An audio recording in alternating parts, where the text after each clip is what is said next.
Gravo porque nem todo mundo consegue participar, né? E aí a ideia é compartilhar mesmo. Bom, então tá gravando, tá, pessoal? Boa noite, oficialmente aí para todo mundo. Então a ideia hoje é a gente falar um pouquinho sobre investimentos no exterior para quem não sabe absolutamente nada. Né, para quem já conhece, já está investindo, tal, então talvez o que eu vou falar para vocês é um pouco mais do mesmo, que nem para o Reinaldo. Para o Reinaldo é mais do mesmo, que ele já está avançado aí. Inclusive, até eu pedi para o Reinaldo participar, porque se ele tiver alguma pontuação, Reinaldo, por favor, fica à vontade. O Reinaldo já investe no exterior há bastante tempo, né? Eu comecei a investir no final do ano passado, começo desse ano, e venho estudando bastante, mas assim, eu vejo que é uma necessidade, muita gente acaba se aventurando, e eu prefiro compartilhar as coisas que aconteceram comigo, os aprendizados que eu tive, até para que todo mundo tenha a oportunidade de decidir se vale ou não, né? Não é obrigatório, né?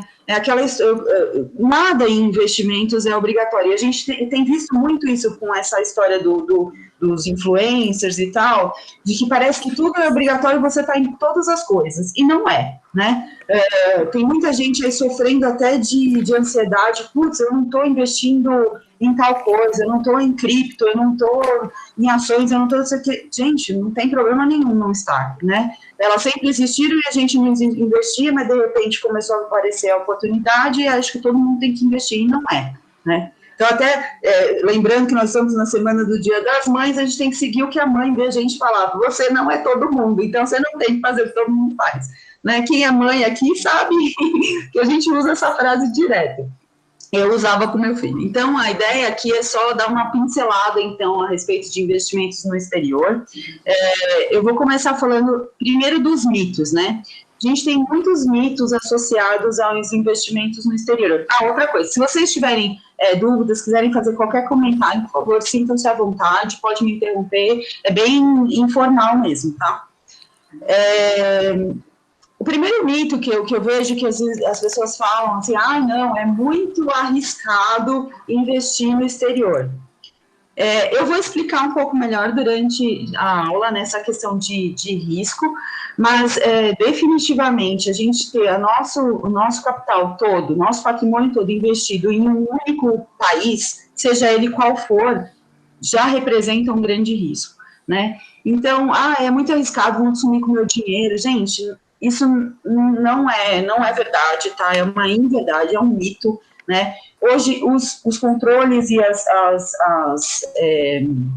a segurança, né, é muito maior, né? O que acontece, por que antes todo mundo achava que era arriscado? Porque você tinha que ter uma série de conexões, né, de pessoas na sua vida para você conseguir fazer o investimento, né, no exterior. Hoje não, você abre uma conta, assim como você abre uma conta na Rico, na Clear, você abre uma conta numa corretora internacional e você começa a investir. Então, o risco é equivalente, tá? Então, a gente vai falar um pouquinho mais de risco mais na frente, mas basicamente tirando o mito de que é muito arriscado. Risco sempre lógico, nós estamos falando de renda variável. Se a gente está falando de renda variável, o risco é inerente, né? Então, mas não quer dizer que seja muito mais ou muito menos arriscado do que investir aqui no Brasil.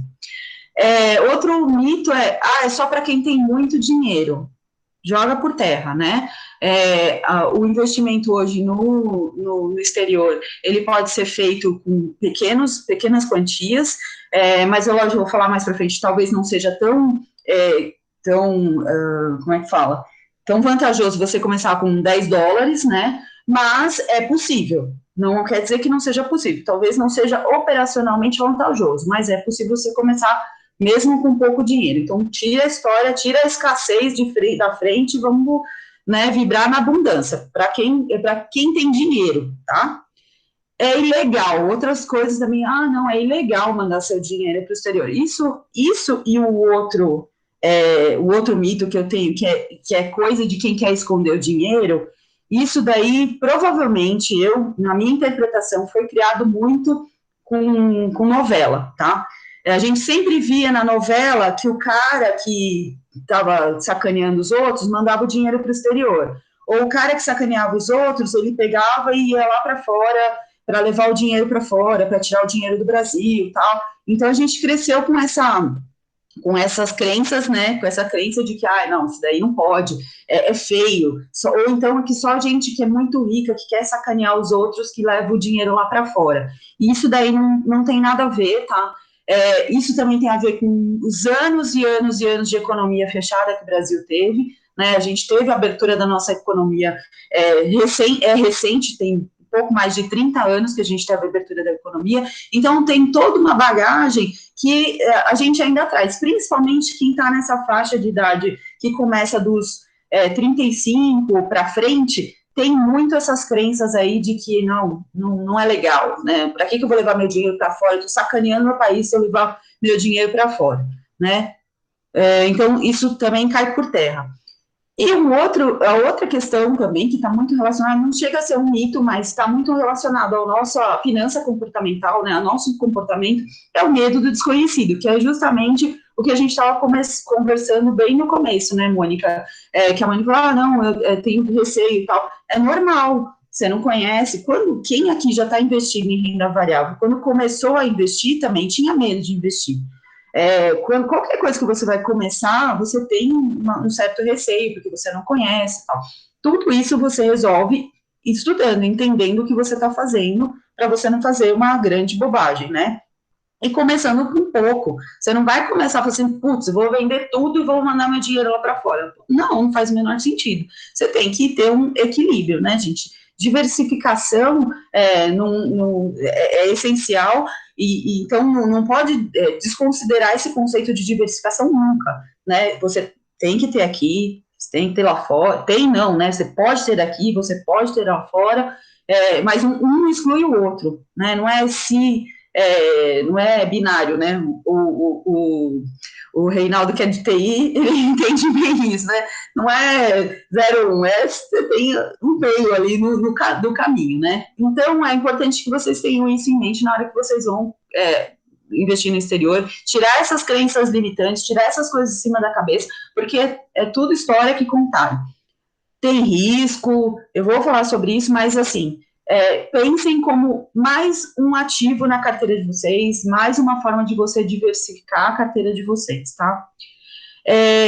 Vamos começar a falar agora, então, por que investir no exterior?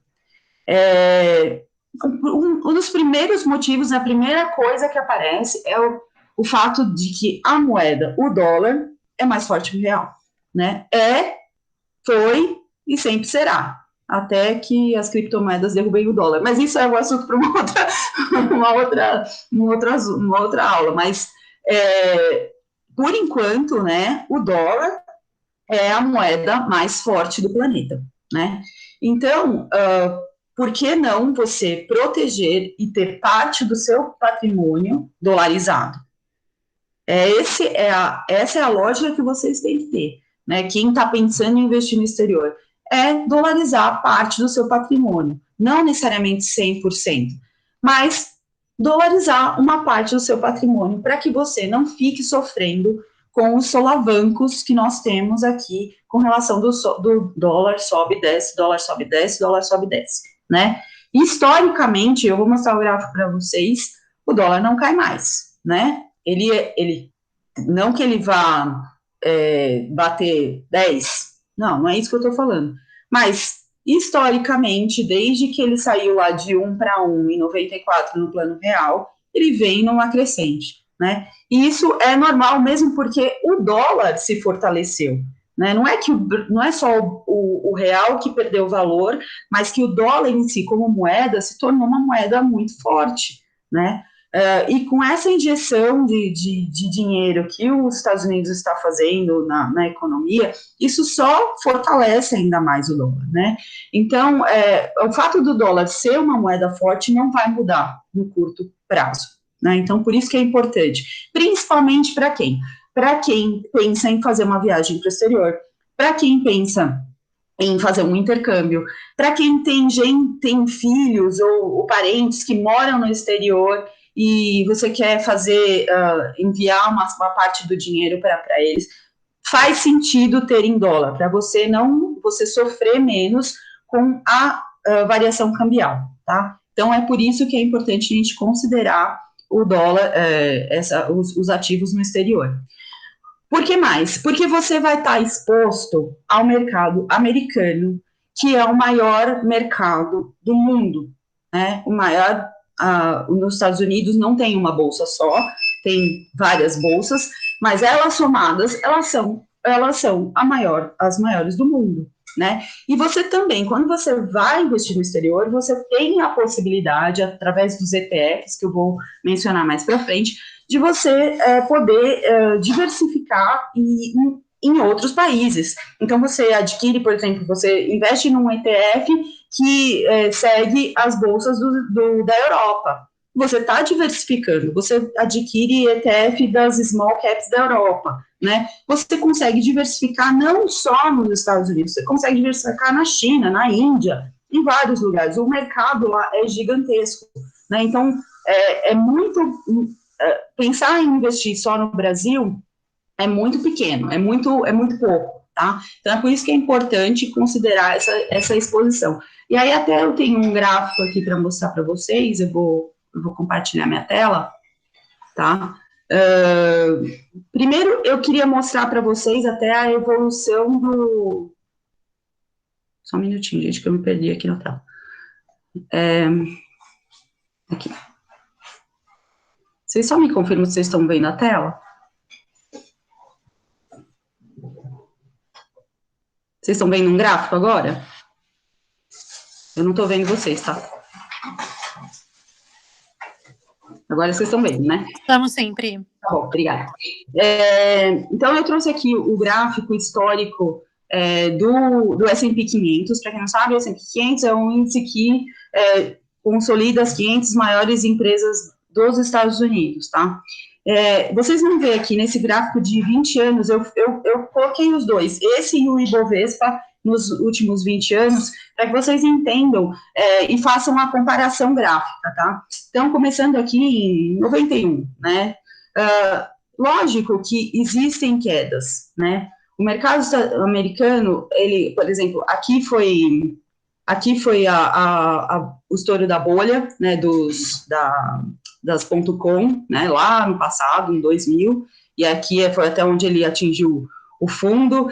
Esse daqui foi a crise do subprime de 2008, aqui do 2020 já também caíram, mas vocês vão ver, quando vocês olharem no mesmo período o Ibovespa, você vê que o Ibovespa, ele cresce, sim, tá aumentando, só que muito mais de lado do que os Estados Unidos, tá? Os Estados Unidos têm quedas também, assim como tem aqui no Brasil, você vê aqui, a gente tem muito mais solavancos e eles crescem de uma forma muito mais linear, né? Uma tendência muito mais de alta. Se for comparar, pode ser que em um período, por exemplo, de 5 anos, o resultado do Ibovespa tenha sido até melhor do que o S&P 500. Mas onde está a diferença? É justamente nessa questão dos solavancos. Você sofre muito menos quedas e as altas são menos acentuadas, então você tem uma linearidade, né? Então você não sofre tanto.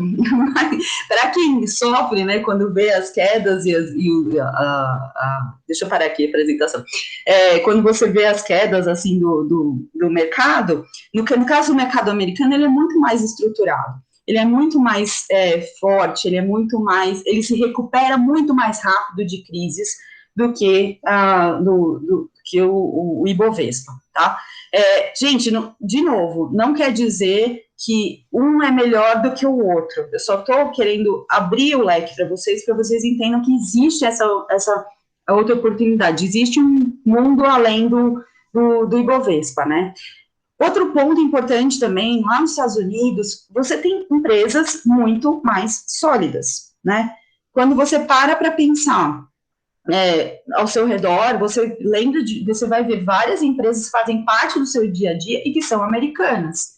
Agora, vai para os Estados Unidos para ver se tem alguma empresa lá que eles têm no dia a dia deles que seja brasileira, entendeu? Então, é muito mais marcante Tanto que os Estados Unidos, eles têm um grupo de empresas, por exemplo, que são os Dividend Aristocrats, que são 50 empresas, não são 50 empresas, são empresas que pagam consistentemente, todos os anos, sem pular nenhum ano, durante os últimos 50 anos, eles pagam dividendos, sem parar, né? Não tem essas empresas aqui no Brasil.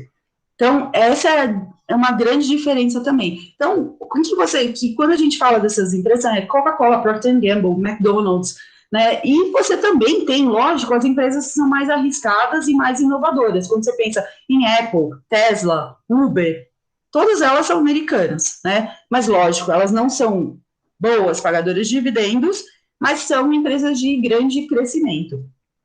A economia dos Estados Unidos também, outro ponto, ela é muito mais sólida, né? E está com uma demanda aí represada, fortíssima, né? Todo mundo sabe que os americanos são uma economia de consumo, né? E eles estão com esse consumo represado aí durante toda a pandemia. Então, todos os índices que você lê dos Estados Unidos mostram que, assim, é como se estivesse segurando um touro. Na hora que o touro sair, ele vai sair arrancando tudo para tudo quanto é lado, né? E é isso que as pessoas vão fazer lá, as pessoas vão começar a consumir assim loucamente.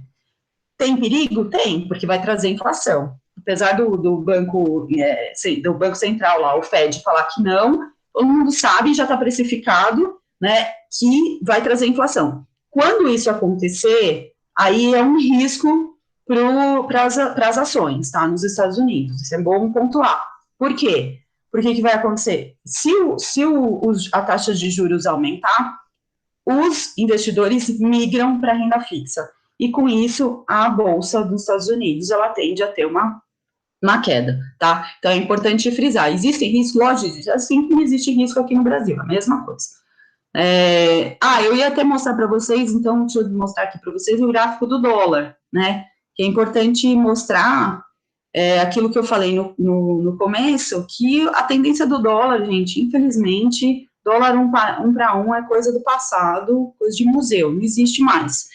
Então, quando a gente pega aqui, ó, 95, né, 94, 95, a trajetória sempre foi de subir, lógico, teve aqui uma época, aqui é a época da crise do subprime nos Estados Unidos, ele até andou de lado aí por um certo tempo, e agora explodiu para cima. Ele pode corrigir, voltar para cá, para os 4 e pouco? Pode, tá? Mas, num curto prazo, a tendência é de que isso não aconteça. Por quê? Está até atrelado ao fato do aumento de juros aqui no Brasil. Se aumentando os juros aqui no Brasil, o Brasil fica mais atraente para investidor estrangeiro. Se o investidor estrangeiro vem para cá, o que ele faz? Ele injeta dólar na economia. Injetando dólar, a tendência até do dólar cair. Só que, assim, o que acontece? A gente tem uma outra força que está contra isso, que é a questão do preço das commodities subindo, né? Então, isso daí tudo, né, bota tudo num pote e mistura, faz com que a projeção que o dólar, ele pode até corrigir para um patamar mais baixo por conta dessa entrada dos investidores estrangeiros, mas ainda assim não vai ser o suficiente para ele chegar lá nos patamares de 3 e pouco que a gente tinha anteriormente. Muito difícil que isso aconteça, tá? Deixa eu só interromper aqui e voltar para as minhas anotações. Opa, peraí, que tem uma pessoa querendo entrar aqui, eu preciso permitir. Bom, vamos lá. Tendo em vista, então, todas essas questões, né, que lógico que a gente tem a questão de variação do dólar e tal, por que você tem que investir? O foco, gente, é buy and hold, né? Esquece essa história de comprar para vender daqui 2 meses, não é, o foco é você deixar lá, assim como as ações aqui, o foco é você manter por 5, 10 anos, né, no mínimo, para você ver os resultados. E principalmente você se beneficiar desses pagamentos, né, de dividendos, você poder reinvestir os dividendos que você recebe em dólar, você reinvestir, né, então tudo isso é aquela bola de neve que funciona aqui no Brasil, funciona no mundo inteiro, mas é importante que vocês entendam que não é para entrar e sair, né, Porque, por exemplo, agora o S&P 500, as bolsas dos Estados Unidos, elas estão numa alta histórica, até dá para ver isso no gráfico. Depois eu vou mandar os links desses gráficos para vocês. Tem uma possibilidade de correção? Sim, tem uma possibilidade de correção. Eu vou sair correndo desesperado só porque caiu? Não. A ideia é segurar, porque, como eu falei, os Estados Unidos têm a tendência nas bolsas de subir com mais força até, né? Elas ficam andando de lado um pouco lá um tempo, mas depois elas sobem com mais força. Outra questão também, lá nos Estados Unidos tem mais de 3 mil empresas listadas na Bolsa, contra cerca de 400 e tantas aqui no Brasil, e tem mais de 2 mil ETFs, tá?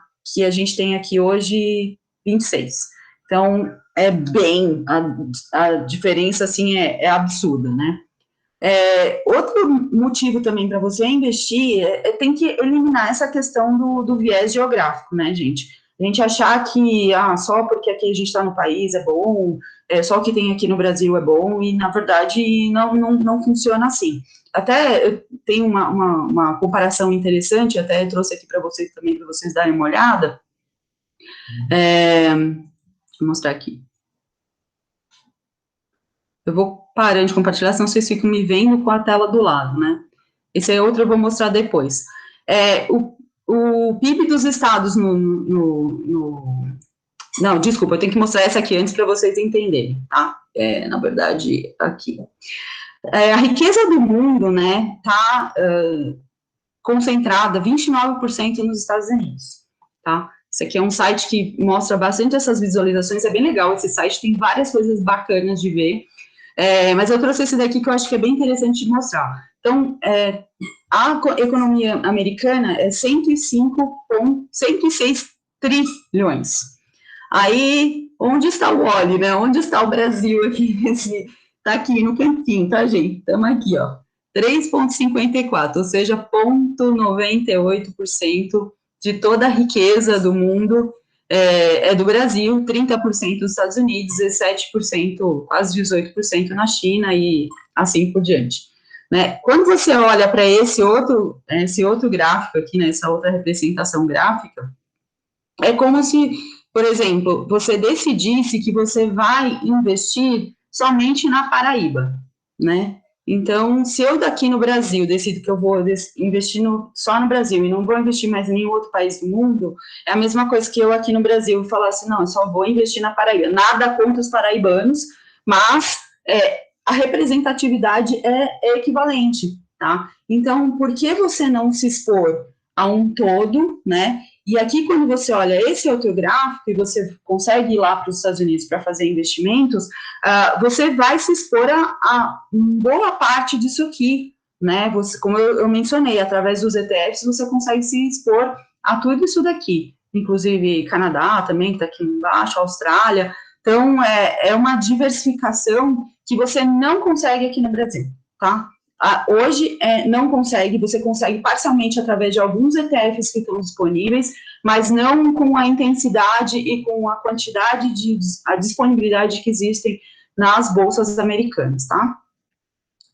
Deixa eu parar aqui o compartilhamento, deixa eu ver o que mais que eu tinha aqui para falar para vocês, né? Já mostrei a rentabilidade histórica. Tá, uma coisa muito importante, um conceito que é muito importante, que é o conceito de risco sistemático.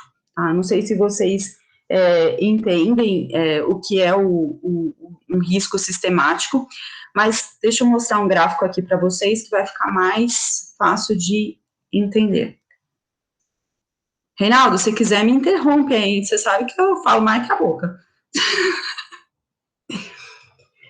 Então, vamos lá. O risco sistêmico ou sistemático, né? O que eu até peguei um gráfico que está aqui dando os créditos, né, gente? É do Mais Retorno, é um site bem legal até. O que é o risco sistêmico? Então, o risco sistêmico é tudo que está para dentro de uma empresa.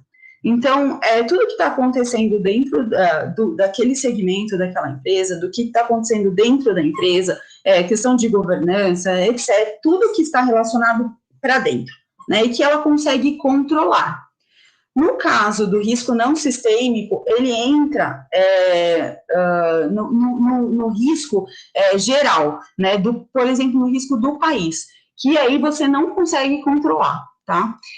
Então, o que acontece? Quando a gente fala de Brasil, você tem um risco muito grande jurídico, você tem, porque pode acontecer N coisas que a gente já viu acontecer, mensalão, corrupção, não sei o que afeta a bolsa, que afetam o que acontece com as empresas e que você não tem controle. Você tem risco fiscal. De repente, alguém dá uma canetada lá e resolve começar a tributar os dividendos, né? Você pode acontecer, principalmente na situação que a gente está vivenciando hoje, com a questão do déficit público. Você pode ter N riscos, tá? Que você não tem como controlar. Quando você vai para uma carteira mundial, não quer dizer que esse risco não exista, porque a maior prova foi o Covid, que afetou mundialmente. Se tiver uma guerra, vai afetar todo mundo, tá?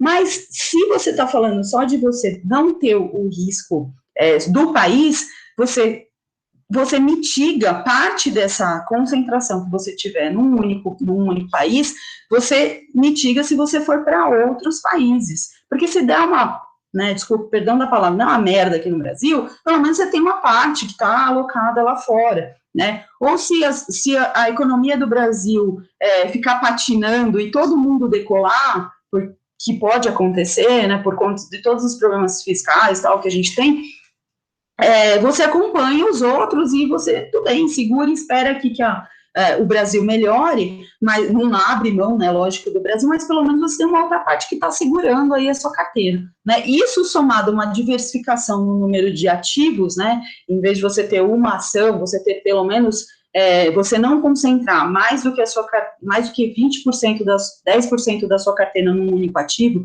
se der uma quebrada, tudo isso traz menos risco, isso é gestão de risco da sua carteira, então é importante que vocês também considerem isso, e obviamente, né, o risco de dar ruim nos Estados Unidos é muito menor do que a gente ter problemas aqui no Brasil. A gente tem risco cambial também, né, então, enfim. Gente, só desculpa, eu confundi, risco sistemático é o que é externo, e o risco não sistemático, não sistêmico é o que é interno, tá? Fechando essa parte, bom, isso são as razões pelas quais, não eu, Priscila, não sou eu que estou dizendo isso, tá, gente? Eu estudei, eu consultei, eu vi vários materiais pelas quais se deve considerar ter uma carteira no exterior, tá? Aí, depois eu queria compartilhar um pouco mais com vocês com relação à parte mais... não só burocrática, mas como assim, de alocação de carteira e onde investir, como que é a questão operacional. Então, vamos dar uma pausa aqui, né? Falei meia hora seguida sem parar, e se vocês tiverem alguma dúvida, vocês me perguntam, aí eu vou tomar uma água.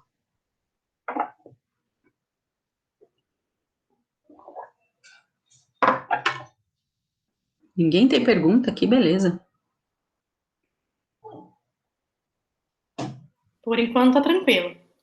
Que bom.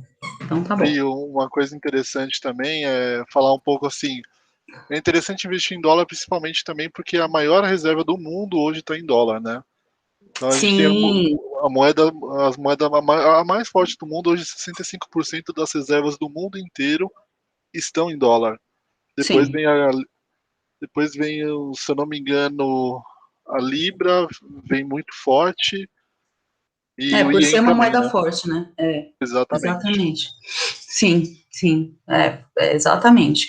E isso, logicamente, né, é um dos grandes motivos que a gente tem que considerar, não se agarrar só no real, né, porque, infelizmente, o real, gente, não tem esperança de um dia ser moeda forte. Talvez daqui uns 200 anos, mas a gente não é, nós aqui, né, que estamos aqui nesse momento, não vamos ver isso acontecer. Muito difícil que isso aconteça. Para isso acontecer, teriam coisas muito ruins acontecerem, então é melhor que não aconteça. Até tem um outro gráfico aqui também que eu acabei esquecendo de mostrar para vocês, mas depois eu vou compartilhar, mas só é interessante de ver. Quais são os maiores bolsas, né, nos Estados Unidos? O mercado, stock market são as bolsas, né, então, no mundo.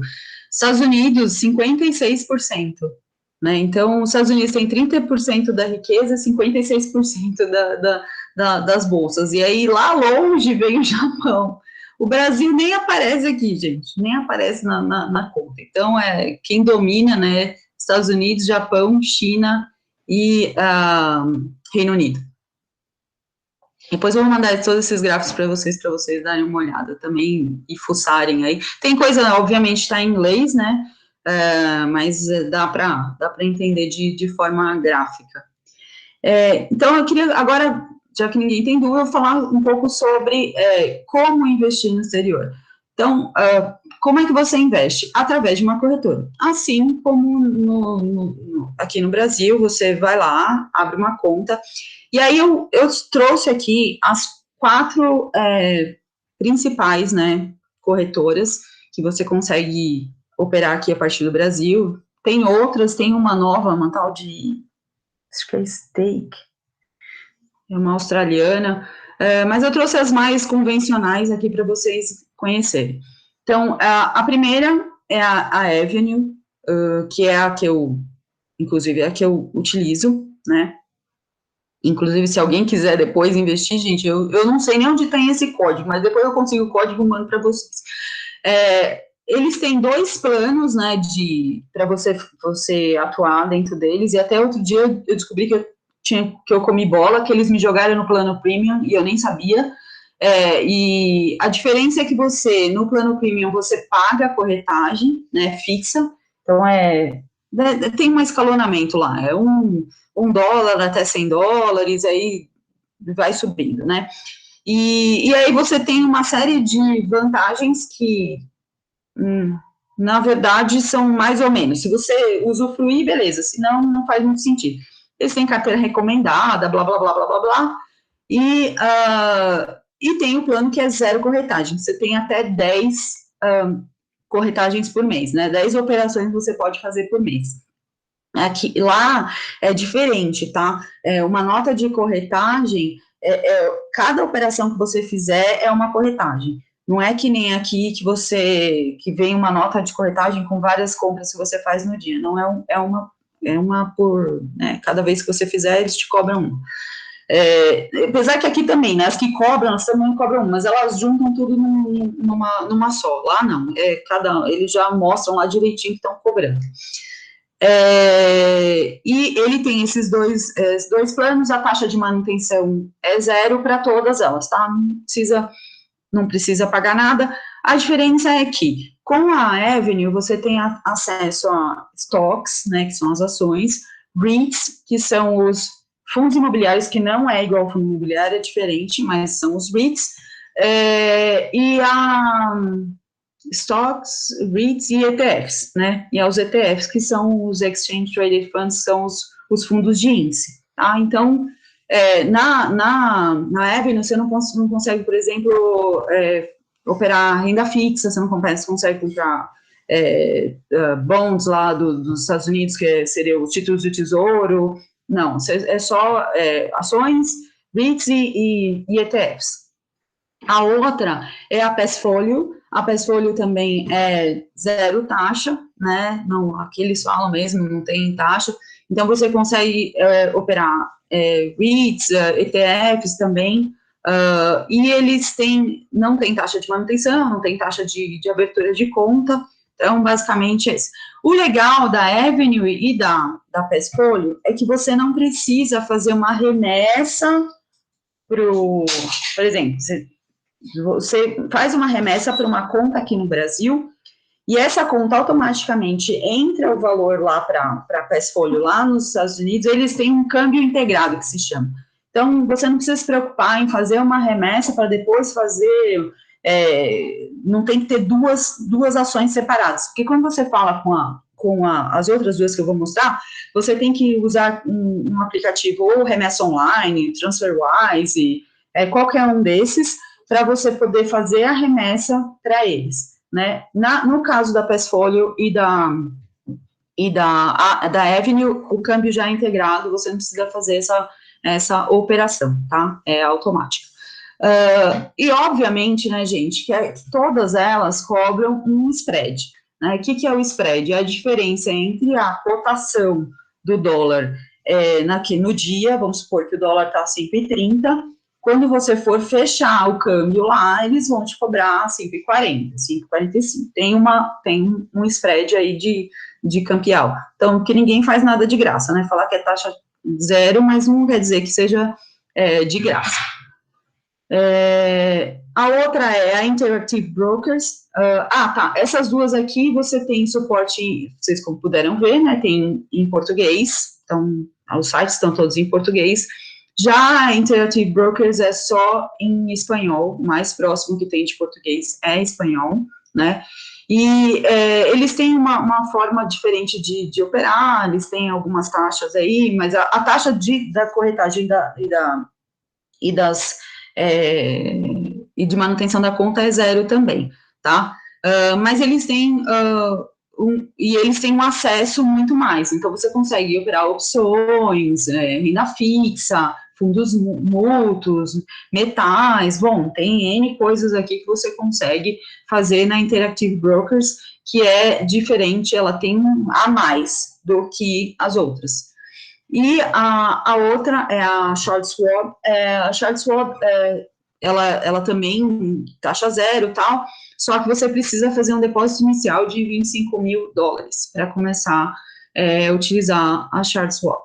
Então, lógico, eu vou mandar os links para vocês verifiquem, quem quiser, né, fazer essa parte de operação, eu acho que aqui eles também não têm, não sei se eles têm em espanhol, não, acho que eles têm atendimento em português, se eu não me engano. A Charles Swap só em inglês, tá, Pri? Mas eu não sei onde que eu ouvi que eles tinham, tipo, um chat em português, cara. Mas bom. Eu tenho um cliente que tem conta lá, ele só atendido em inglês mesmo, tá? É? Bom, então, beleza.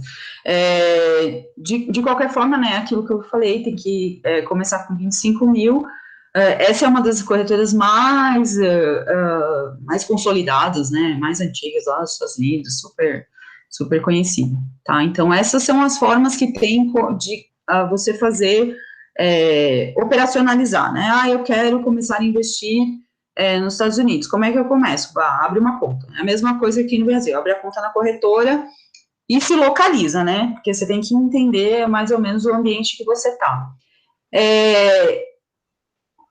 Como eu falei, né, lá nos Estados Unidos você pode, obviamente, investir diretamente em ações, nas mais de 3 mil ações que existem lá, mas, com certeza, é muito mais complexo do que você analisar as ações aqui no Brasil.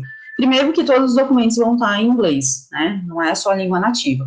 E segundo que a dinâmica de mercado é diferente da nossa. Então, primeiro precisaria entender a dinâmica de mercado para depois fazer o picking lá das suas ações, escolher as suas ações, mas não é nada de outro mundo. Você consegue escolher e verificar se a empresa está... a empresa dá lucro, a empresa tem uma receita que está crescente, ela está pagando dividendos constantes, né? Então, pelo menos você consegue fazer um filtro básico. A empresa está há 100 anos no mercado, tem um monte de empresas centenárias. Então, você pode ir pelas mais conhecidas e vai filtrando e conseguir investir.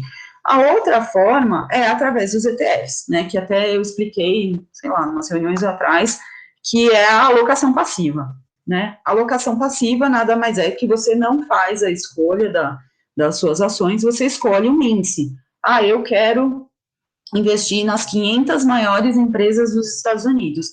E os ETFs, diferentes dos fundos de investimento, eles não têm a cabeça de um gestor direcionando, vai para lá, vai para cá, vai para lá. Não. Os ETFs, eles têm uma lógica. Se são as 500 maiores empresas dos Estados Unidos, se chegar uma que for maior do que a número 500, a número 500 cai e a outra sobe. É assim que funciona. Se a 1 deixar de ser e for lá para 501, ela deixa e sai, sai totalmente do índice, tá? É a mesma coisa, aí você tem ETF das 600 maiores empresas de crescimento, que são, às vezes, small caps. Você tem, gente, ETF, é o que eu falei, são mais de 2.000. ETF do que você pode imaginar, até de maconha tem, né, de cannabis, tem de tudo, lógico, né, para fins medicinais, mas tem de tudo, tem de ouro, tem de prata, tem o que vocês imaginarem, existe ETF, né? Então, uma alternativa a fazer, até que se acostume, até que entenda como é que funciona o mercado e tal, você fazer, em vez de fazer as escolhas das ações, você pode, sim, fazer o uso dos ETFs. Existe um site, chama etf.org, que ele faz mas ele é todo em inglês, né? Ele tem todas as opções lá de ETFs. Mas, por exemplo, você pode olhar a documentação de ETFs aqui que já estão disponíveis na Bolsa do Brasil, e em vez de investir aqui, né, pagando uma taxa de administração maior, você investe lá nos Estados Unidos, né? E tem o seu patrimônio devidamente dolarizado. Outro ponto importante também são os REITs, né? Os REITs também, eles não são fundos, não são como os nossos fundos imobiliários, tá? Os REITs, eles não são fundos lá, eles são empresas, né? São empresas que têm isenção de imposto, desde que elas cumpram algumas premissas, que é, por exemplo, investir maior parte do patrimônio em imóveis, né, no mercado imobiliário, elas são obrigadas a distribuir 90% do lucro, né, então existem grandes vantagens. E quando você pensa em REITs, gente, REITs é um negócio, assim, gigantesco nos Estados Unidos. Inclusive, torres de transmissão aqui no Brasil algumas são de REITs dos Estados Unidos, para vocês entenderem a loucura que é o negócio. Então tem REITs de torres de energia, tem REITs de data center, tem REITs de cemitério, tem REITs dos principais imóveis de Manhattan, tem REITs que tem todos os 7-Eleven, que são aquela rede de conveniência que tem lá nos Estados Unidos, que seria nosso AMPM aqui. Então, assim, é gigantesco. Ai, Priscila, eu não entendo nada, não sei falar inglês. Tem a dica. Tem dois caras que eu gosto muito, um chama Fábio Holder e o outro chama Otávio Paranhos. O Otávio Paranhos, ele só fala de ETFs, né? Então, ele é um cara, os dois são analistas CNPI, os dois podem indicar ativos, né? E são caras sérios, né? São caras que falam com propriedade, né? E explicam, lógico, de forma mais técnica, mas eles explicam bem o que são, como é que funciona toda essa questão dos ETFs. O Fábio Holder fala mais de ações e o Otávio Paranhos fala só de ETFs, basicamente. Então, eu não estou me perdida, não sei como que eu faço, então vai de ETF e REITs tem um site também que fala só de REITs, buscar, por exemplo, uns REITs que tenham diversificação, não só nos Estados Unidos, como fora também. Eu, por exemplo, eu invisto em ETFs de REITs que têm imóveis no Japão, na Europa, em vários lugares do mundo. Invisto também em REITs que são de mercados emergentes, então de empresas de valor não, empresas que estão em crescimento nos mercados emergentes. Então, gente, dá para você fazer uma combinação e ter bons resultados na carteira seguindo essas recomendações aí. Tem que estudar, né, tem que estudar, e assim, se todo mundo se interessar, eu posso trazer mais conteúdo nas próximas, assim, para a gente se aprofundar e fazer um estudo em conjunto. Obviamente, como vocês sabem, eu não posso indicar, porque eu não sou analista certificada, mas eu posso dar o caminho das pedras, né, eu posso falar para você, olha, eu acho, vocês vão lá, que nem a gente sempre fez com os fundos imobiliários, com as ações, eu estou vendo esse aqui, o que você acha? Tem esse ponto positivo e esse ponto negativo. A decisão, né, sempre vai ser de vocês. Então, basicamente, eu acho que eu passei por... tem uma última coisa aqui, que até veio num outro grupo que eu participo essa semana, Porque eu vou ter que pagar, é muito complicado o imposto de renda. Primeiro, gente, vamos tirar isso da cabeça, né? Que, não vou investir por causa de imposto de renda. Pelo amor de Deus, só quem tem renda que paga imposto de renda. Eu sei que é duro, não. Esquece a questão de justiça, de ser justo ou injusto. A questão é, se você está gerando renda, você tem que pagar imposto de renda, graças a Deus, que bom, você tem que pagar imposto de renda. Então, bora lá pagar imposto de renda. E não pode, não vou investir porque tem que pagar imposto de renda. Né? Isso é mentalidade de escassez, não dá. Tem que pensar na abundância. Eu vou investir um monte, porque eu quero pagar um monte de imposto de renda. O imposto de renda, ele é declaração aqui no Brasil, porque o seu domicílio fiscal é aqui no Brasil. Então, você só vai declarar mais ativos, e o que vai diferenciar, quando você coloca lá na aba dos bens e direitos, é a localização. Então, em vez de você colocar que está no Brasil, está 31, que é ações, e muda o código do país, que tem logo abaixo, tá? Isso, lógico, em bens e direitos. Dividendos, eles já são tributados lá no exterior. Os dividendos lá são diferentes daqui, os dividendos são tributados em 30%, tá?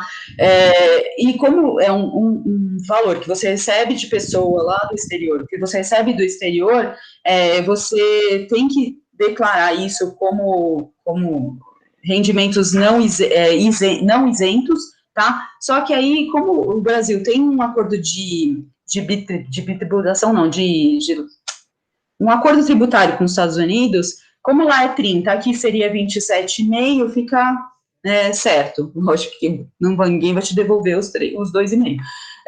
Então, você só vai ter que declarar depois lá imposto pago que você pagou esse imposto de renda. Tudo isso vem nos relatórios das corretoras. E se você vender, tem ganho de capital, tem que pagar 15% sobre o ganho de capital, né? Não sobre o total, mas sobre o ganho de capital para tudo. Ações, ETFs, REITs, não tem aquela regra dos 20 mil que nem tem as ações, mas até 35 mil reais, né? Se você vender, tá isento para tudo, para ações, ETFs e REITs, que é o diferente aqui no Brasil. ETF e fundos imobiliários não tem essa isenção, né? Os 20 mil são só para as ações. Então, você paga 15% para tudo. Então, e não é nada difícil, não tem segredo nenhum para fazer a declaração, então não se prendam a isso, não deixem de investir por causa de imposto de renda. Então, acho que é isso, gente, consegui passar tudo que eu tinha colocado aqui, né, me proposto a passar, e aí eu fico aberta aí para vocês fazerem perguntas, desculpa.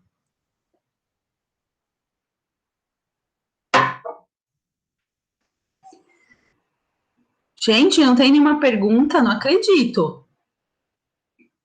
Ou vocês não entenderam nada ou entenderam tudo. Então, é muito complexo, né? Então, a gente precisa pensar bem para perguntar. Na verdade, Priscila, você e o Reinaldo, por exemplo, vocês já começaram a investir, né? Uhum. Agora, a gente, assim, eu estou tentando, né? Eu sigo o Economista Sincero, ele também dá bastante dica, eu gosto muito dele, mas, assim, é meio complicado mesmo, porque você fala, eu não posso indicar, mas, por exemplo, ele fala, eu invisto em tal, então, assim, dá para você ter uma noção. Agora, é muito difícil para a gente procurar. Como é que eu vou procurar em 2.000 ETFs? É complicado, né? Não, então anota aí, Otávio Paranhos. O Otávio Paranhos, ele pode indicar, porque ele é analista CNPI. Eu também gosto do Charles, do Economista Sincero, mas ele corre um risco do caramba quando ele fica falando isso daí, porque mesmo que ele fala, não é uma recomendação, ele não pode falar, mas não poderia falar, né? A CVM, ela proíbe, né, quem não é analista certificado de fazer indicação. Mas, de qualquer forma, segue o Otávio Paranhos, porque eu comecei a entender essa questão dos ETFs com ele, tá? Então, é bem bacana. E se tiver dúvida, traz para o grupo ou me pergunta, né? A gente várias vezes a gente acaba conversando aí, e não é um bicho de 7 cabeças, o negócio é começar. Por exemplo, o ETF mais simples que existe lá é o que segue, é que não tem um só, mas tem vários, que segue o S&P 500, que seria o equivalente ao IVVB11 aqui. Então, né? Eu tenho o IVVB11, mas, por exemplo, lá como é que ele chama? É fácil de... Tem vários, na verdade. Tem o IVV, tem o NOBL também, tem vários, não tem um só. Mas o básico é o IVV. O básico é o IVV. Que segue esse mesmo índice, né? Exatamente. Só que a diferença... Ele segue o mesmo índice, Pri, ainda com uma taxa de administração muito menor. Exatamente, é isso que eu ia falar. Além da tributação também, que você lá não tem imposto sobre ganho de capital. Então, por exemplo, um ETF aqui, ele é tributado no momento da venda em 15%. Lá a gente tem um valor de até 35 mil reais que a gente pode vender e é isento de imposto. Sim. Então, isso colocado no longo prazo, você traçar uma linha, faz toda a diferença. Faz toda a diferença. Sim. É até importante, ninguém perguntou, mas eu já me adianto. BDR versus investir lá fora, tá? Qual que é a diferença? Primeiro, que você não dolariza o seu capital, né? Quando você compra BDR, você compra em reais. Segundo, que você não é dono, você não é acionista, nem cotista, né? Você não é acionista, né, no caso, de uma ação ou né, você não é dono da ação, né? Não um instrumento diferente. Você tem um custodiante intermediando. E esse custodiante, ele cobra uma taxa, né? E, além disso, a B3, toda vez que você recebe um dividendo do BDR, vamos supor, você comprou o BDR da Apple, a Apple pagou dividendos, cai na sua conta, a B3 come 3%, tá? De cara. Então, isso, no longo prazo, também faz muita diferença.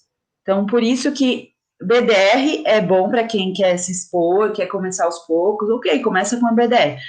Tem outra coisa, BDR, não tem as 3 mil empresas que tem lá. E mesmo que tenha, não tem a liquidez que tem lá, né? São poucos BDRs que têm bastante liquidez. Tem muitos BDRs que têm pouquíssima liquidez, que é que nem você comprar aquele fundo imobiliário ou aquela ação que ninguém quer, que não tem negociação. Se não tem negociação, tem que fugir, gente, porque não funciona, né? Já lá nos Estados Unidos você tem essa liquidez garantida. E o imposto sobre herança também a gente paga aqui de 4% a 8%, dependendo do estado, né? E lá a gente tem uma tributação isenta até 60 mil dólares. Então, depois de 60 mil dólares já é bem tributado. Começa com uma alíquota de 18% e a gente pode ir até 40%. Aí que é importante depois ter alguns mecanismos de eficiência tributária. Então, criar offshore ou a gente investir em países que são isentos de imposto sobre herança, né? Então a gente depois, aumentando o patrimônio, criar mecanismos aí para ter eficiência tributária. Exatamente. O Francisco perguntou se tem algum site tipo Fundamentos para pesquisar. Tem vários sites, tá? Francisco, tem muitos sites, mas todos eles são em inglês, né? Então, se isso não for um impeditivo, depois eu passo para vocês uma lista de sites que você consegue coletar as informações básicas, assim. Bom, pelo menos o investing.com é um que você tem as informações básicas lá de todas as empresas, né? É um deles. Tinha um outro muito bom que agora me fugiu, eu não estou conseguindo lembrar o nome do site, mas eu vou lembrar, eu passo para vocês. Dá para, sim, verificar essas informações de receita, crescimento de receita, regularidade de pagamento de dividendos, o quanto de... E lá tem uma coisa muito legal, por exemplo, os REITs, normalmente eles pagam os dividendos trimestralmente, né? Então, tem uma regularidade, lógico, aqui é mensalmente, mas pensa, mas aqui é mensalmente, lá é trimestralmente, mas, gente, é em dólar, né? Então, você tem uma diferença bem grande e aí você fala assim, mas lá eles pagam 3% só de dividend yield. Gente, mas é em dólar, nunca esquece, né, que é em dólar, é diferente daqui 10% que paguem aqui de dividend yield não equivale aos 3% em dólar. E a gente tem um mecanismo lá, né, Pri? A maioria das empresas, pelo menos, ela sabe que os americanos e os brasileiros são tributados por dividendos. O que elas fazem? Elas fazem recompra de ações. Então, ela não paga dividendos, mas ela faz a ação se valorizar com o tempo. Sim. Então, você perde de um lado, que é os dividendos, e ganha na valorização da ação. Então, é um mecanismo que eles usam, tanto que para analisar uma empresa brasileira, analisar uma empresa americana é totalmente diferente. A gente vai olhar patrimônio líquido da empresa totalmente diferente da brasileira, porque lá sempre o patrimônio vai estar um pouco distorcido por causa disso. Fazem muita recompra de ação. E tem uma outra coisa que não tem a ver com isso que você falou, mas que eu lembrei que é uma vantagem. Lá nos Estados Unidos você consegue comprar fração de ações e fração de REITs. Então, por exemplo, você uma ação que esteja $300, a ação você consegue comprar $30 daquela ação, né, fracionado. Você não vai ter você vai ter o equivalente a esses $30. Então, isso é muito legal também, porque democratiza, né? É outra questão que aqui no Brasil é um pouco complicado, que nem, lógico, as ações têm um valor menor, mas quando, por exemplo, fundos imobiliários, se tivesse fracionado, ia ser bem mais democrático até, né, para você poder fazer os investimentos. E aí, é porque isso que aqui no Brasil eles acabam algumas vezes fazendo aquelas, que nem a Magalu fez, né, eu sempre esqueço o nome da palavra, de fazer a quebra lá das ações, porque senão começa a ficar muito caro, e aí fica difícil para as pessoas investirem, né? Então, quando chega mais ou menos, chega no 100, putz, é hora de fracionar. O VEG também acabou de fazer isso. Ô, Pri, deixa eu fazer uma pergunta. Essas corretoras, esses exemplos de corretoras que você passou para a gente, por exemplo, se eu morasse nos Estados Unidos, são essas corretoras que existem ou essas corretoras são só para quem está morando em outro país e quer investir nos Estados Unidos? Não, elas operam nos Estados Unidos, mas elas são sediadas nos Estados Unidos e quem quiser operar por elas pode operar, qualquer um. Se você morasse lá também. Entendi, então acho que não só os Estados Unidos até, né? A Interactive Não, Brokers está em mais de 47 países aí. Sim, não, eles estão abertos para N lugares, né? Exato. Aí acho que só a única coisa ruim da Interactive Brokers é a taxa de manutenção da conta aí, que é por volta de $10 mensais aí. Mas tem uns planos diferenciados, né? Eu estava lendo lá. Mas é meio complexo. É meio complexo. Você pode pagar menos, mas você tem uma taxa de corretagem de $5. Você vai fazer a mesma coisa no. Mas isso é o mais complicado, mas é o que te dá acesso ao mercado europeu, por exemplo. Então você tem acesso diretamente, né? Exatamente, a Bolsa da Bélgica, a Bolsa da Itália. Isso. Em vez de ser via ETF.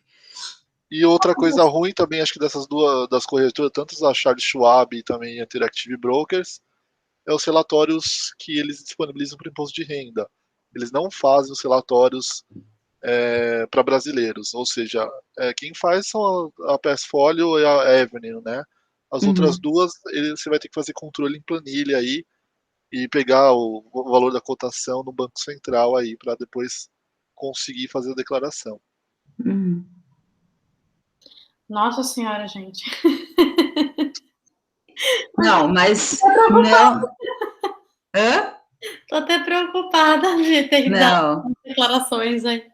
Não, é o que eu falei, não vai deixar de investir por causa da declaração de imposto de renda. Declaração é uma vez por ano, investimento é para a vida, então relaxa, se é vontade de fazer, faça.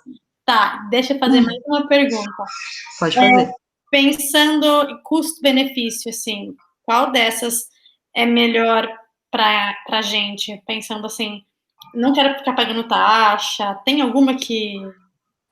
Olha, para quem está começando, eu não sei se o Reinaldo concorda, mas eu acho que vai de Avenue e Passfolio, porque é em português, é mais fácil, você tem lá, os caras têm canal no YouTube que eles disponibilizam informação, eles fazem explicações, você consegue entender melhor, eu acho que, porque por mais que você fale inglês, não é a sua língua nativa, então sempre vai ter uma dificuldade de você entender um jargão e outro, porque também, né, a menos que você fale inglês e saiba do inglês do mercado financeiro, é complicado, né, você entender o que os caras falam. Mas eu iria de Avenue ou Passfolio. Eu também, eu acho que eu concordo com a Pri aí. A diferença básica é assim, a taxa de spread entre uma e outra. A Avenue cobra até 2,25 no máximo, assim, dependendo do. E a Passfolio cobra um pouco menos. Porém, é sempre importante olhar algumas taxas, por exemplo, a repatriação do dinheiro. A Avenue cobra por volta de $45 para você repatriar o dinheiro, tirar o dinheiro de lá e trazer de volta para o Brasil. Então, é uma coisa sempre a olhar as taxas que eles estão cobrando de cada uma das corretoras. E isso é mutante também, né? Não é uma. Pode estar assim hoje, mas exatamente, pode ser que mais para frente eles mudem, entendeu? Eu acho que eles estão mudando até, porque eles estão mudando o agente de liquidação. Lá as corretoras, geralmente, elas são corretoras, mas não necessariamente são agentes de liquidação. Então elas usam um banco ou alguma coisa que faz a liquidação. Sim. E a Avenue tá mudando dela lá, que usava Direct Wealth, tá mudando. Que essa é uma grande diferença também do mercado americano, né? Tudo é descentralizado, gente. Não é que nem aqui a B3, que é tudo na B3. Exatamente. Né? Peraí, a Daya fez uma pergunta. Para iniciante, não é melhor investir em fundos que investem em ações lá fora? Iniciante geral mesmo, que está começando a investir e quer ter portfólio diversificado. Daya, sim, eu acho que é uma alternativa, tá? Eu, inclusive, até esqueci de falar isso, eu não recomendo começar, eu vou começar em renda variável, vou começar a fazer investimento no exterior. Não é muito legal. Eu acho que é bom entender a dinâmica do mercado de renda variável. A única questão dos fundos tem que analisar bem o fundo, tá? Porque muitas vezes o fundo fala que ele investe no exterior, mas é uma parcela muito pequena dos recursos, tá? Não necessariamente ele investe 100%. Então, primeiro, você não vai ter uma exposição como você teria fazendo investimento lá fora. Segundo, seu dinheiro não vai estar dolarizado, seu patrimônio não vai estar dolarizado. Então, mesmo que, eu quero investir só aqui no Brasil, então vai de BDR e ETF. E tem BDRs de ETFs agora, tá? Então, tem essa possibilidade de você adquirir como se fosse um ETF lá fora, mas é um BDR, né? Eu até tenho uma explicação no meu Instagram, depois eu mando para vocês, mas assim, de novo, você não vai estar com a questão, primeiro, da diversificação, da proteção do seu patrimônio, né, estando realmente dolarizado, e a diversificação geográfica, porque você vai continuar aqui, tá? Apesar de você estar com seu dinheiro lá, tá aqui, né? Então, todo o risco, né, que eu mencionei, na hora que eu falei de risco sistemático e não sistemático, ele permanece, porque você vai continuar com seu dinheiro aqui no Brasil, tá? Ô Pri, falando sobre essa gestão ativa e gestão passiva, tem um gráfico, posso mostrar rapidinho um gráfico só para... Pode. De comparação, só para a gente mostrar um pouco qual a diferença entre gestão ativa e gestão passiva. Eu acho que eu até sei qual que você vai mostrar. Sabe qual é? Não era esse aqui não, era outro.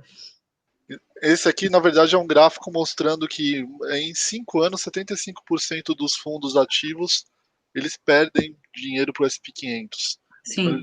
Eles performam abaixo disso. No Brasil, 86% aí em 5 anos eles perdem para o índice ou para o S&P 500 ou para o Ibovespa. Sim. Nossa. Então é muito grande assim a diferença, né? Gente, é que assim, no Brasil tem mais de 15 mil fundos, tá? O fundo, para você ter um bom fundo, ele tem que ter um excelente gestor, uma excelente equipe que esteja aí dedicada em analisar os segmentos, setores, ações. Você tem que ter uma taxa de administração baixa, porque se ele tiver uma taxa de administração muito alta, ele come a sua rentabilidade. Tem que ter gestão de risco bem estabelecida, né? Então, por exemplo, ele não pode colocar todas as fichas num único segmento. E eu vou te dizer que às vezes é mais difícil você analisar um fundo, porque está tudo nas entrelinhas, né, do que você analisar até uma ação para você investir diretamente, tá? Então, eu tenho meu pé atrás com fundos, sim, existem fundos muito bons, né, mas precisa garimpar bem para que é a grande diferença dos ETF, gente, aquilo que eu expliquei, ETF, eles não têm esse viés aí do gestor, ele segue uma linha de pensamento, uma lógica, é isso ou é isso, não tem discussão, entendeu? Não tem o gestor acordou, não, hoje a gente vai vender tudo que a gente tem de Petro e vai comprar tudo de Vale, não tem isso, tá? O Francisco perguntou, o que você acha da Stake? Ela tem taxa zero e estão dando uma ação grátis da Nike.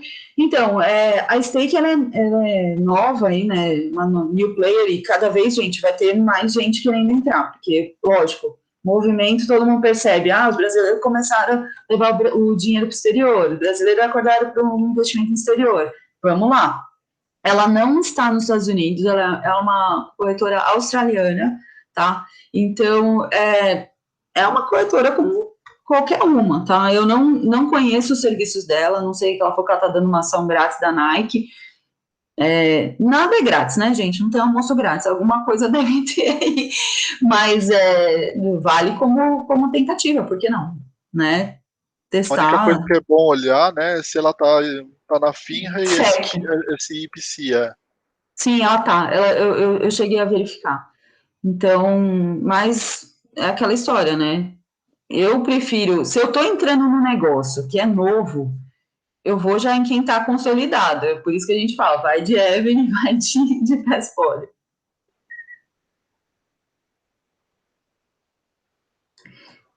E aí, gente, tem mais alguma dúvida?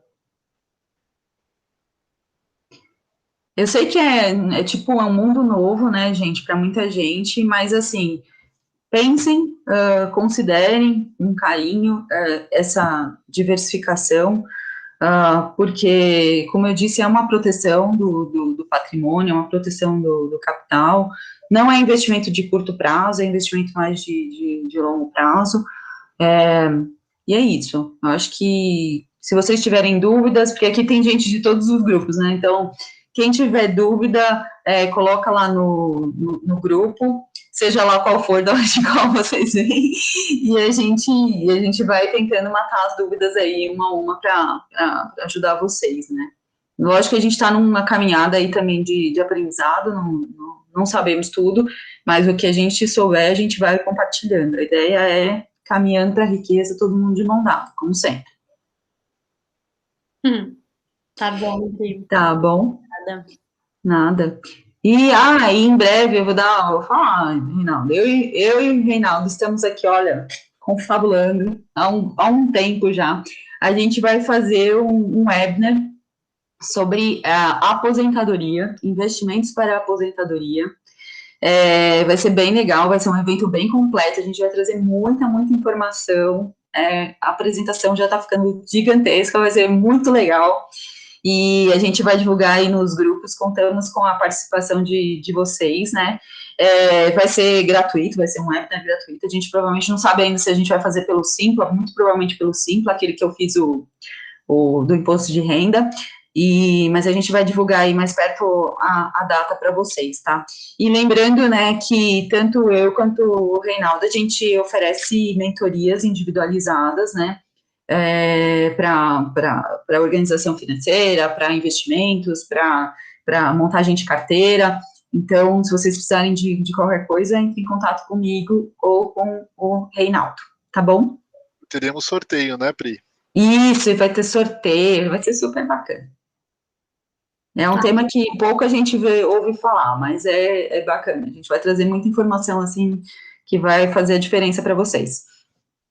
Passa depois lá no grupo pra gente, que eu já tô interessada. Pode deixar. Eu também. Então, tá bom. Esse é um assunto que muito nos interessa, né? Interessa a todo mundo, né? O pessoal que é mais jovem tem mais tempo, né? Como a Mônica falou, né? A gente já está numa outra fase da vida, né? E no caso, a Mônica disse que ela já está com o patrimônio montado, e eu estou começando a montar o meu. Só que eu tenho um probleminha, eu gosto de viajar. Então, assim, eu tenho que eu tenho que administrar o que eu ganho para poder viajar e guardar um pouquinho. Então, talvez eu vá mais devagar. Esse é um problema bom, não tem problema. A questão é só pensar, como que você quer se aposentar? Ah, eu quero me aposentar no Caribe tomando morritos. Beleza. Visualiza e vamos traçar o plano para isso. Então, é isso aí. Muito boa a ideia. Beleza, então, gente. Obrigada pela participação de vocês. Depois eu disponibilizo a gravação lá para todo mundo, tá? E vou mandar os links e as informações aí que são pertinentes, tá bom? Obrigada, Pri. Obrigada, Reinaldo. Beijo para vocês. Obrigado. Boa noite. Beijo. Boa noite. Tchau.